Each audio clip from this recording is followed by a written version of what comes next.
But anyway, let's talk about Keith Thurman, man, and his career, and he's coming back fighting. And listen, he's not gonna come back and fight the best of the best. I mean, he's not in tip top shape, so he has to come back with a tune up, and that's what he came back with. He came back with a tune up. He did what he was supposed to do, and so now it's a question of who's next, right? A lot of names have been thrown around. Um, one of which is Tim Tszyu, the son of the great Kustasayu, um, who, believe it or not, I thought Tim Tszyu was better, man. Tim Tszyu had more abilities, more skills, more defensive prowess. He was just all around better fighter. The thing is, he just made a couple of bad turns, man. It's all it takes. You just make a couple of bad turns, and you're not in Kansas anymore, and you're on the floor wondering what happened. And Tim Tszyu coming from two losses, two hard losses. One against Fandora, another one against I forgot his name, Medallia or something like that.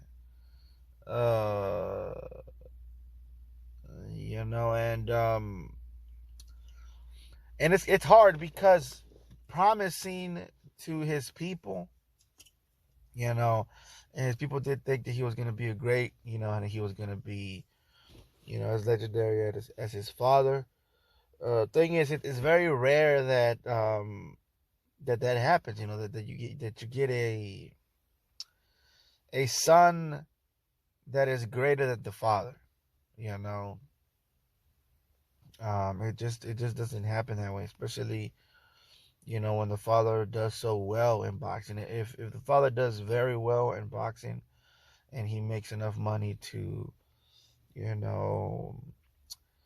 make his own life after boxing, the kid usually ends up being spoiled, and growing up wealthy is not a good environment to become a good fighter. And it's not always the case. We do have a lot of fighters that do come from middle class income families, well-to-do families. We do have those, but they're very few and in between. It's not that many, but they didn't want to set him up with a guy that they believed could be easy, that could have a name, but also isn't going to be knocking out Tim Tszyu. And I think that they thought that, Keith Thurman was that guy, because Keith Thurman does have the name, right? He does have the appropriate age to pin him up against Tim Tszyu, who's trying to get a win under his belt, a good win under his belt, and it would be a big fight. It wouldn't be like a waste of time for Tim Tszyu, and that's why they want him, I guess, or that's why that fight's been rumored to be the next one. And when it comes to Keith, man, like, I'll be straight up, I don't think Thurman should be fighting anymore. That's just my opinion. Listen, that hairline should be symbolic. Some things you just can't bring back. No amount of Rogaine, no amount of piles of shit on your forehead is gonna get that hairline back. You just gotta shave it all off and start anew. Become an announcer. Be a yoga instructor. You got a lot of wisdom. I like the way you talk sometimes. You know what you're saying. Be a wise master. Sit on top of a hill and wait for motherfuckers to come learn from you, because you got some skills for sure. And I'm pretty sure you can beat my ass and a lot of motherfuckers that they're gonna be visiting you and shit, and you're gonna be like, yes, young one, I will teach you the ways of the one punch. As far as boxing goes, man, I don't know. This is a young man's game. And if you're gonna be an old guy fighting, you have to be free of injuries. But I feel like Keith Thurman is not that guy. Keith Thurman has been injury prone his whole career, which means that he either has a deficiency, a vitamin deficiency, or he's not taking care of himself. As far as the gut goes, meaning like the shit he eats and stuff, or he's just not built that way. He's just not built like a fighter. Maybe mentally he has the capacity to figure out how to, two-piece a dude, but as far as his physicality, his body doesn't want to be there. It's like his mind is telling him yes, but his body is telling him no. Anyways, by the way, I'm sick, so my voice isn't as beautiful as usual. So you guys are gonna have to forgive me for this time. But anyways, moving on to Turkey Alex Sheik. Making I don't know if it was a video or a recording on X. I'm not sure, but I know it was on X. He called the meeting to the people, and he said, "Yo, don't worry about it. I ain't trying to take over boxing like that." So and a lot of explanations and shit, because me, myself, and a lot of the boxing community, a lot of the boxing public, believe that Turkey was trying to shake hands with a guy that I personally don't like. A lot of people in the MMA community don't really like the guy either. At least from circles I know. Dana White, he's just a piece of shit. And listen, he's a businessman for sure, right? But there's a reason why he hates Ngannou. There's a reason why he hates Conor. Listen, Conor, I get Conor McGregor. He's a bit of a loose cannon. But there's others.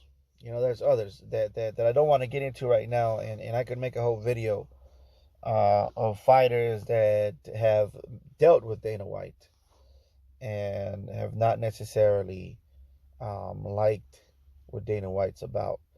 And of course, you're always going to have, both sides of the spectrum or whatever. Usually it falls down the middle, but when something sways too much to one side, you got to take note. And you got to take it into consideration and be like, maybe this guy is not the guy you want to do business with. You add that to the fact that every MMA fighter that ever made big bucks had to go to boxing to make those big bucks. And that is including Ngannou and Conor McGregor, both of the guys that Dana White doesn't really like. So that should tell you what kind of guy you're dealing with here. There's many forms of slavery, man. There's many forms of slavery. And that's the type of shit you got to watch out for. But when it comes to Turkey, man, I like Turkey.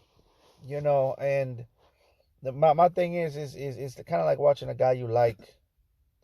Kind of watching a guy you dig, and you like the way he does things and the fights he's putting on and the way he moves with his money. I feel like, when it comes to Turkey, he's not bound by the rules of American business. And that's what I like about him. Because there's unspoken rules in American business, and those rules are what kills art. Those rules are what kills the possibilities of making fights, sorry. The possibilities of fight. Jeez. The possibilities of making big fights. Like And it goes for everywhere. Look, like you look at the movie industry. You know, that type of business mentality, the American business mentality, is what kills art. It's what prevents good movies from being seen. Why? Because the executives are scared to lose money, man. And scared money can't make money. It's like you can't get new shit. You can't get this crazy new shit if you're scared, bro. And so all of these companies are producing the same superhero movie, superhero, remake, reboot. Why? Because they're scared and they want to do the same shit. What is the percentages of us making money with a new project? You know what? We're not gonna do that. We're gonna do the same old shit over and over again. That's the same shit. Why? Because they ain't worried about the art. They're not worried about making, like changing it. They don't want to do that. They just want to make the same shit because that's what's been making in money. And then let's go to the gaming industry. It's the same shit too. You got all these EA sports games, and they're the same shit. The same shit. Maybe a few buttons here and there. You get some new modes in the system, but it's the same shit. And you got the same motherfuckers buying the same shit. Like, come on, man. It's the same way all over in every industry. Once that American mentality hits, that American business mentality hits that genre of art, it starts to kill it. It starts to drain it, and it starts to destroy it. And that's why we're seeing it. Now, a lot of people are going to say, no, it's because of the woke mob. Nah, bro, it ain't no damn woke mob, bro. I'm telling you, it's not that. It's the fact that nobody wants to risk it. And the whole shit with the woke shit, businesses weren't into that shit in the beginning. But what happened is that, believe it or not, there was an underground market of woke shit. Straight up, there was an underground market for that type of shit. And the big companies saw that. And it's not just here in the US, it's in other countries too, where that type of shit was gaining um, ground. It was gaining a lot of a community of people that wanted to watch that shit. Not me. I don't like any of it, but I'm just not interested in it. I don't have any problems with it. I'm just not interested in it. But there was a community, especially in the comic book community. There was a community of woke shit, underground woke shit that people were into. All right, and in the comic book community, they saw that, like Marvel and DC saw that shit. And they were like, hell no, we ain't gonna lose. We're not gonna lose those people. Are you kidding me? We're not gonna lose, a small percentage of our population, of the people that we make money off of, to some underground uh, uh, uh, web comics. We're not gonna do that shit. We're gonna make our own gay stuff. We're gonna make our own transgender shit. We're gonna make this guy black. We're gonna turn that guy gay. We're gonna turn Spider-Man blue-haired. We're gonna do all that shit because we do it too. And that's when they started to kill the industry, because they're trying to get these underground dudes, the business of these underground motherfuckers. And it's like, bro, there's room for everybody. Everybody can make money. Just let everybody make money. Why do you have to, want other people's business? That's not your business, bro. And that's really what happened with that shit. And that happened with every industry that has art in it, because there was an underground industry, or an underground movement for that type of shit. So that's why they did it. There was no agenda. The agenda was business. The agenda was money. They wanted that money. They were losing money, and it wasn't even that much money. It was a little bit. But they had a fear that they were gonna lose way more. And let's be honest, a lot of people weren't really reading comic books like that. They were reading. They were watching the movies. But they weren't really reading comic books like that. You know what I mean? So, which brings me back to Turkey. Turkey still has um that kid inside of him that wants to see shit happen. You know, that kid inside of him that wants to see the fights, that wants to see um, comic books. And he said it. He said, we're going to have comic books, we're going to have manga, we're going to have anime, you know, we're going to have video games, and we're going to have movies. Yeah, he's trying to do all that shit. And that's perfect because if you look at the way the Japanese do it, the Japanese, if they have a toy, guess what? They have an anime that goes with it.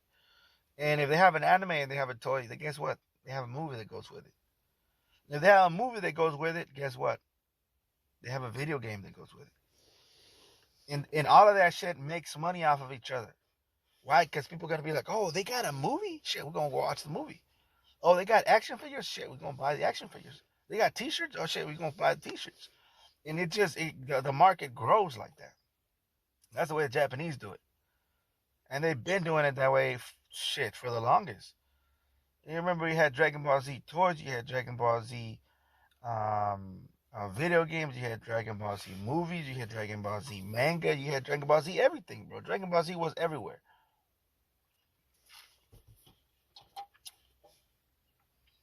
You know, and I remember one time I was watching Beyblade when I was like very little. I was like, well, actually, I was actually 19.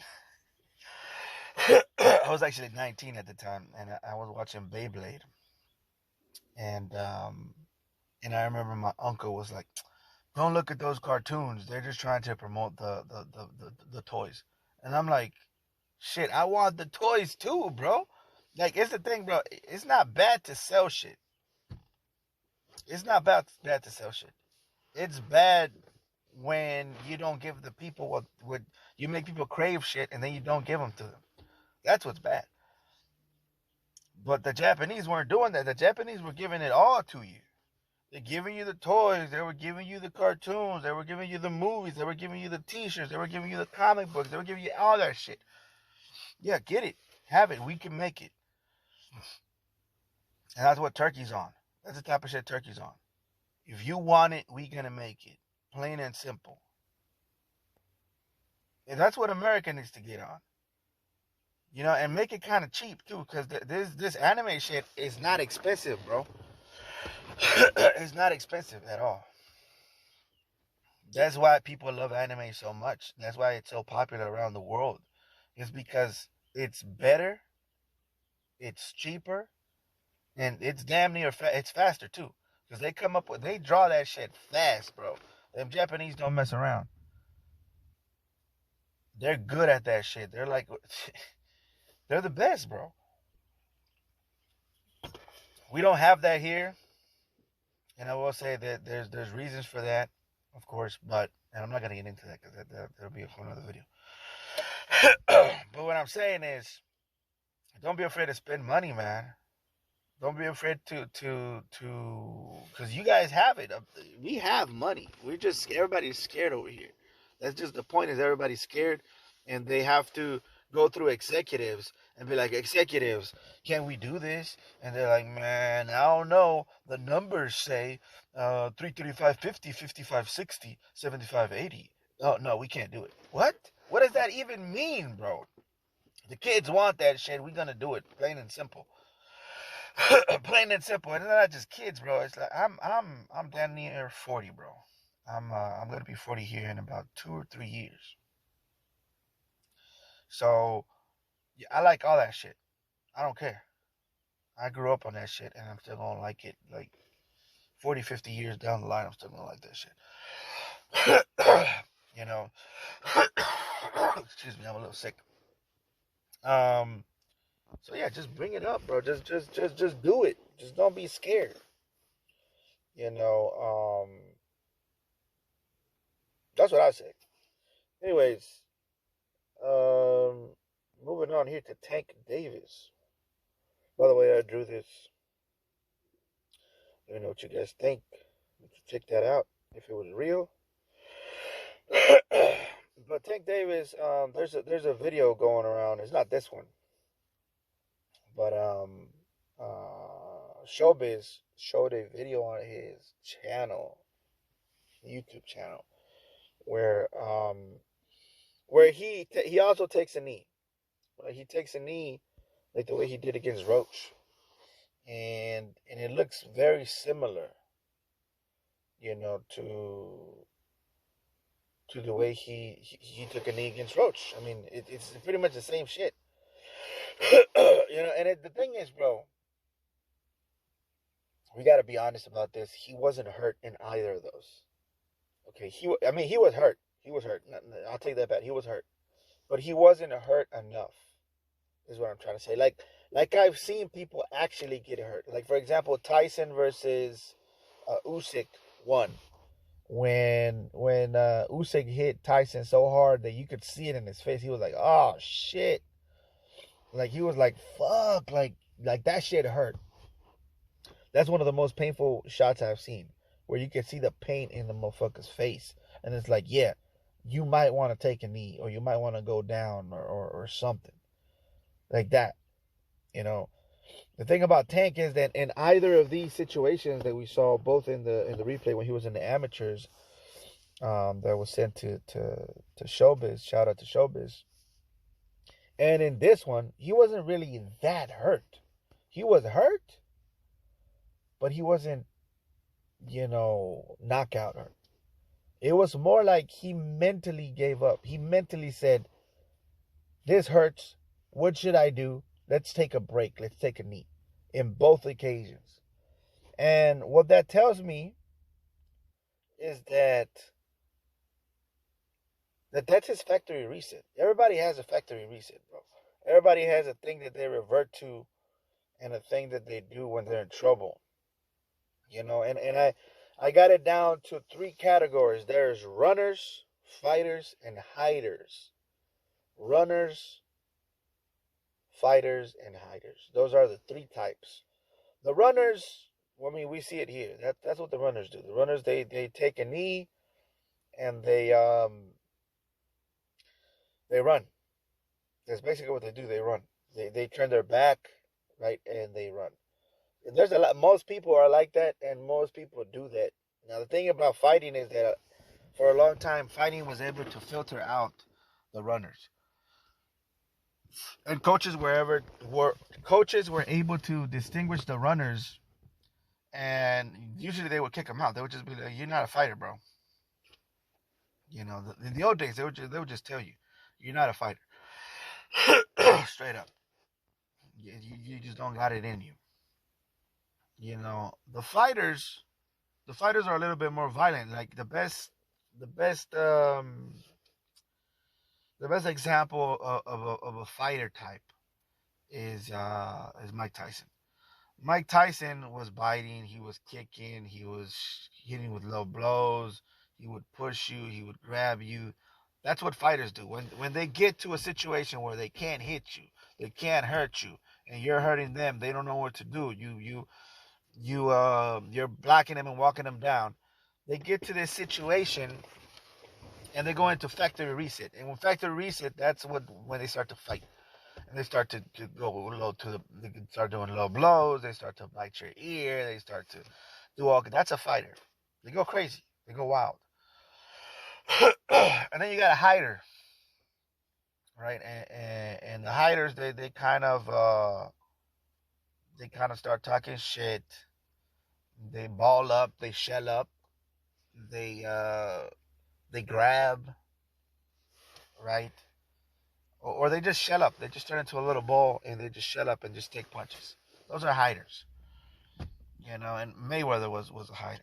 Right? When shit hit the fan, his best move was to just put his hands up and shell up under the opponent. He was kind of hiding behind the opponent's arm. Sometimes he would turn his back. Yeah, Mayweather would do that a lot. A lot. That you can make a compilation of that shit.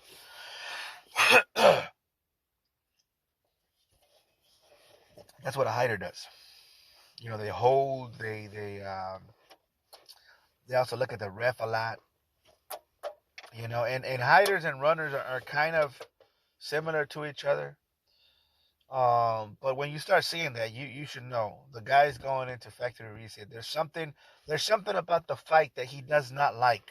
He's either getting hurt, which he was getting hurt in that fight repeatedly. He's getting hurt repeatedly. He can't hurt the guy. He doesn't feel comfortable, right? Something's happening in the fight where he just doesn't want any part of it anymore. You know, and the thing about it is like that's crazy, bro. That's crazy that Ramont Roach got Tank Davis the factory reset, bro. Like it's crazy. It's crazy, and it looks bad, dude. It just looks bad on Tank. Um, that's some crazy shit. And they're gonna have a rematch, from what I hear. I'm still gonna have to lean towards Tank simply because he got home court advantage, and usually the guys with the home court advantage they can beat him once, but they can't beat him twice, bro. They just can't. They're not gonna let it happen. Usually, if history is correct, and history repeats itself like it usually does, Tank is gonna win, you know, by unanimous decision or by KO. But he's gonna win. They're just not gonna let Roach win, dude. And Tank said it himself. You know, he said you can't win. And then Roach was like, "Why?" He said they won't let you. They won't let you, bro. I've been telling y'all, bro. I've been telling y'all this, but y'all don't listen. Y'all don't listen. There's certain fighters that got it like that, bro. They got the backing of, you know, the people, not just the people, but damn near the government, bro. Because certain people just get the backing, bro. They just get the backing straight up. They get the backing of the sanctioning bodies. They get the backing of even the people that are doing tests, bro. Even the people that are doing tests, yes, even those guys. So just think about that when you going into boxing. I'm not telling you not to be a boxer. I'm just telling you, bro, if you're going into boxing, bro, you better make the right steps and step on the right stones. Because you step on the wrong one, you're gonna have some arrows coming straight at you, bro. They just don't fuck around in boxing, bro. And that's why, in my opinion, like back in the day, it used to be more real, right? It used to be more real than it is now because there's so many asterisks to everybody's careers, bro. Not just Tank. Like Tank is just one guy, bro. But Terrence, you think he wasn't helped along? Mayweather, bro. Mayweather is the most successful helped fighter in the history of boxing, bro. The most successful. And you can catch him because they have a lot of close fights. Like the difference between a guy that's helped along through his career and a guy that isn't is this. The guy that's helped along through the career is going to have a lot of close fights and he's going to win them all. The guy that isn't helped through his career is going to have a lot of close fights and he's going to lose most of them. All right? Look at Oscar De La Hoya. Look at Juan Manuel Marquez. Juan Manuel Marquez has a lot of close fights and he lost all of them. That means that the game itself was rigged against him. That means that when it comes down to flipping a coin, they're going to make sure that coin lands against you. That's what that means. And the same shit happened to Oscar De La Hoya. Oscar De La Hoya had about 2 or 3 close fights. One against Mayweather and one against Tito. He lost both of those. That means that they were not on his motherfucking side, bro. I'm telling you. Now you can say, oh, he's the golden boy.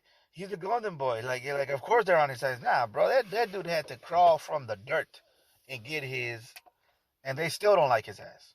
They're still trying to get rid of him. Would you think that those pictures that they put out there, you think they were put out by the people? Because you think other motherfuckers don't have dirt on them? You think Tank doesn't have no dirt on him? They're gonna protect his dirt. They're gonna hide his dirt for sure. But Tank damn sure has some dirt on him. You think he ain't wearing high heels and dancing? Of course he is, bro. A lot of these motherfuckers do freaky shit, bro. A lot of them do. Because they do nothing but box their whole lives. They don't do shit but box. As soon as they get a whiff of pussy, bro, they're gonna go crazy. I'm telling you, bro. Or dick. I don't know. I don't know what they like. Maybe they like sausage parties. I don't know. My point is this. My point is this. My point is that, um, like I said before, some people have the backing of the state, and some people do not. Um, that's been the case for a long time.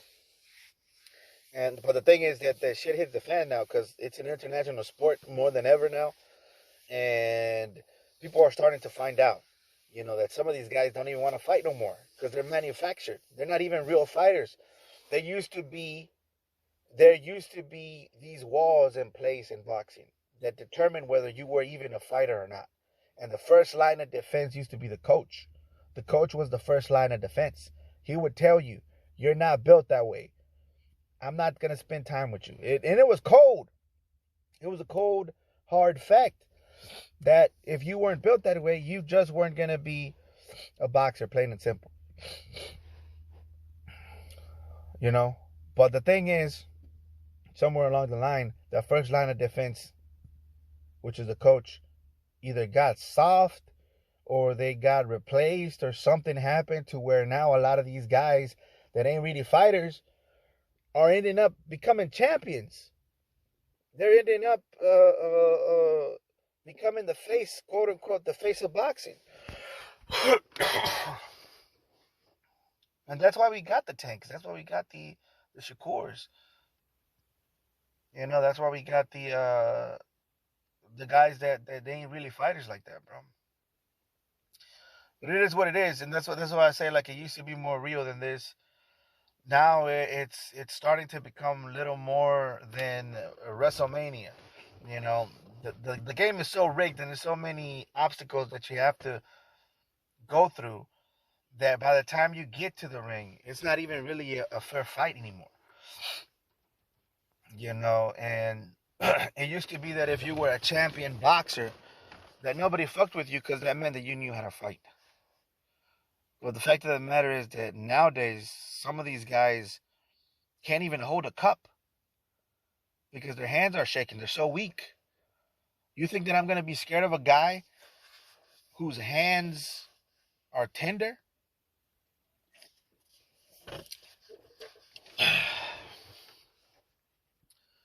It's not even that these guys ain't even, bro, they're not even a threat like that, bro. They're not. They're just guys that play games at a high level and get paid for it. That's what it is, bro. It's a game. It's a patty cake game. And I'm not saying that they don't get hurt or whatever, or they're not bleeding, or that it's like fake. There's a certain level of realness, but it's not as real as it used to be. That's just my opinion. Anyways, guys, that's gonna be it for today. I can't wait for Joe Pesci to be Wolverine. That's